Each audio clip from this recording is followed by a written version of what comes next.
আজকে হচ্ছে রাতের খাওয়ার জন্য যেটা নিয়ে আসছি দই। এই দইটা কেমন আমি জানি না, এখনো খাইনি।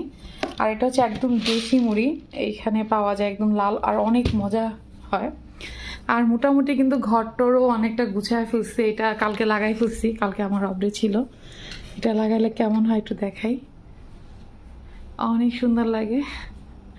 মোটামুটি সব কিছুই করে ফেলছি, এখন আর এতটা ঝামেলা নাই। তবে এটার গ্লাসটা এখনও ভাঙা, ওইটা আনতে হবে, মাছ আনতে হবে, এগুলোও লাগানো শেষ মোটামুটি। আর এটা কিন্তু লাইট অফ করলে সবচেয়ে বেশি ভালো লাগে আরও, এই দেখেন। আর এদিকেও মোটামুটি আমার অনেক কিছু গুছানো শেষ, এদিকেও এইগুলো হচ্ছে সব কিছু লাগাই ফেলছি, এখানে সব মোটামুটি লাগানো শেষ। এদিকে মাংস তরকারি আছে, চাইলে এগুলোও খাইতে পারি মুড়ি দিয়া। তবে আমার আজকে মনে চাইতেছিল যে একটু দই খাবো, দই নিয়ে আসছি, একটু খেয়ে দেখি কেমন, আমি জানি না। আমি দইটা আপনাদের সঙ্গে শেয়ার করি কেমন আসলে খাইতে খাইতে। বিসমিল্লাহ।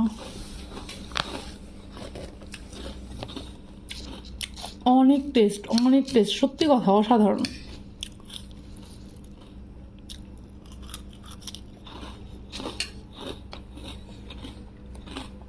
Bye bye.